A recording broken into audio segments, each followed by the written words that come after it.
People don't appreciate that about mold. It basically just makes you sort of puff up and sort of blow up and all your systems go awry. But as you accumulate adiposity, you also have more storage for your toxins.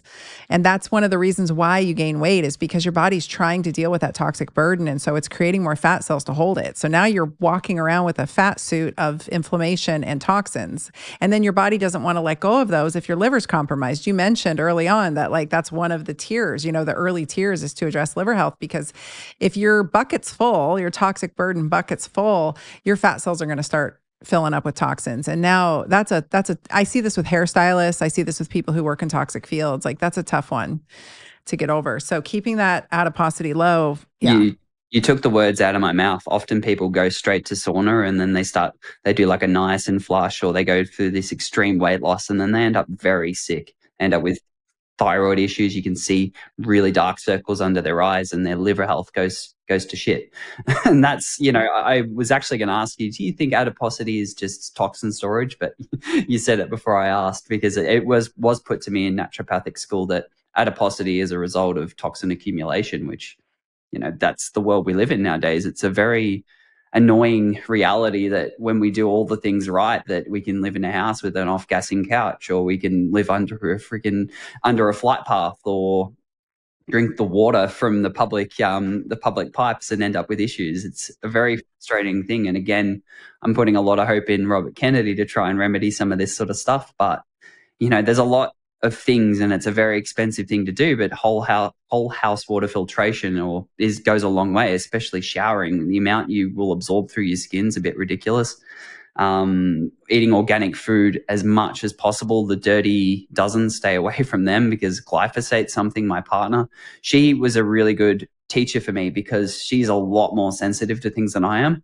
I'll push myself and it's only once I push things to 11 that I break, versus her. She has about a threshold of a 3 out of 10 before she starts to notice things. So when we were living in mold, before I really knew it was a problem, we're like, hey, it's parasites. I'm just going to do a parasite cleanse. And then I ended up making her bedridden for 2 months from chronic fatigue and burnout. I'm like, oh crap, sorry. Yeah, that's the parasite. I agree with you on the parasite cleanse. Again, we have to go gently with things. She might have, like I've got the homozygous MTHFR mutation, so I do not detox anything. And I'm very quick I'll walk in a hotel room and we have to do the sniff test. I sniff and then I'll turn around and I'm like, nope. And we roll right back out. And my husband's always like, okay. Or we'll sit down in a restaurant. I'm like, nope, we got to move. And he rolls his eyes, but he knows I'm not wrong, because there have been times when we got trapped in mold whilst traveling, and he ended up day 3, he presents differently than I do. And by day 3, he was having a lot of symptoms. And I was like, dude, that's mold.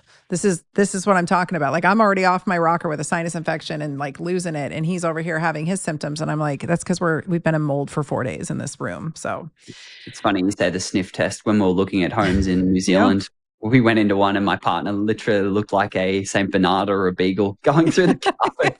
Yes. Yeah. And the real estate agents are like, she's like, sorry, this one's had mold. And then later on, we found out it was flood damaged in the past. Yep. Like, you knew. Yeah. I was about to buy a house. I had money down on it.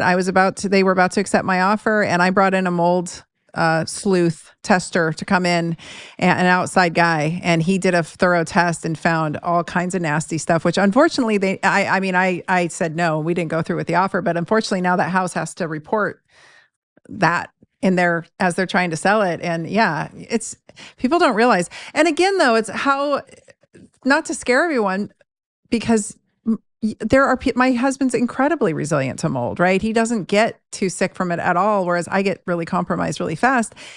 It comes down to vitality. And what are we doing to stoke our vitality, which is the lifestyle factors, all the things, utilizing nutraceuticals and peptides as needed. And I'm just really not a huge fan of giving up easily, And so I'm here for all the tools, and I love to share them out with people, because I think that this field particularly is, like you said, the future of medicine. If people don't get hip on this, and my goal in life, I realized I can't, I would like to obliterate the allopathic medical system as it stands. I'm not a fan. I've never been a fan. I was a very sick little kid. The reason I became a naturopathic doctor was so that I could make a change. And I realized after 10 years in practice, I wasn't making any changes. I was just getting incredibly burned out, and that most people don't want to actually make all the lifestyle changes. They weren't nearly as excited about it as I was.